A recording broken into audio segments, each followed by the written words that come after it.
మీ business ఏదైనా మీ ఊర్లో promotion చేయాలంటే అది సుమన్ టీవీతోనే సాధ్యం. ఇప్పుడే సంప్రదించండి. చంద్రబాబు నాయుడు గారి నేతృత్వంలో అత్యంత ప్రతిష్టాత్మకంగా నిర్వహిస్తున్నటువంటి ఉచిత ఇసుక అనేటువంటి కార్యక్రమం ప్రజలందరికీ కూడా అందుబాటులోకి రావాలనేటువంటి ఆలోచనతో ఎక్కడైనా చిన్న చిన్న ఇబ్బందులు ఉంటే వాటిని అధిగమించి అనుకున్న లక్ష్యం ప్రకారం పేద ప్రజలకి భవన నిర్మాణ కార్మికులకి ఇసుకను అందుబాటులోకి తీసుకురావాలనేటువంటి ఆలోచనతో ఒక ప్రయత్నం జరుగుతూ ఉంది.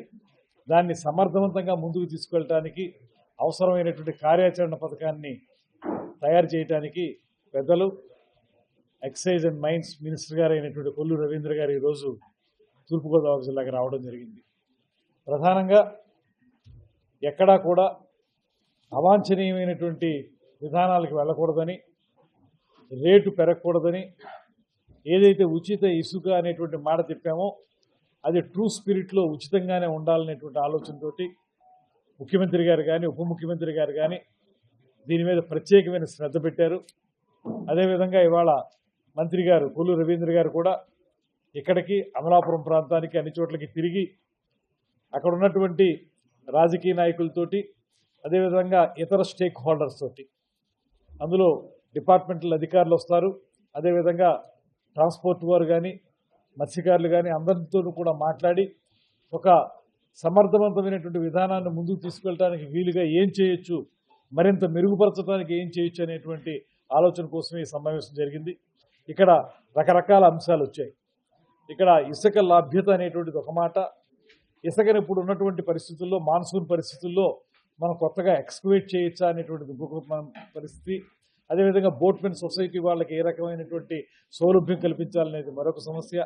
ఇవన్నిటినీ కలుపుకుని అంతిమంగా ఏది కూడా ఇసుక ధర మనకు ఉచితంగానే ఉందనేటువంటి భావన వినియోగదారుడికి లభించాలనేటువంటిది మొత్తం సెంట్రల్ ఐడియా.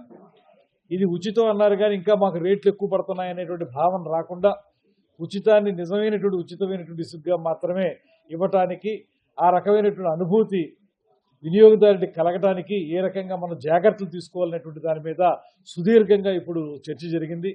మంత్రి గారు సావధానంగా అవన్నీ విన్నారు.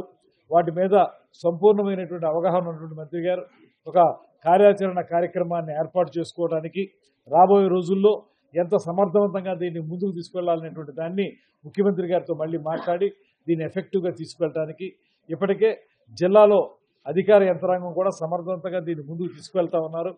దాంతోపాటు మరింత మెరుగుపరచడానికి ఏ రకమైనటువంటి కార్యాచరణ ఏర్పరచాలనేటువంటి దాని మీద పెద్దలు బుచ్చి చౌదరి గారు అనుభవశీలు, వారు చాలా సూచనలు చేశారు. అదేవిధంగా ఇతర ఎమ్మెల్యేలు కూడా చెప్పారు.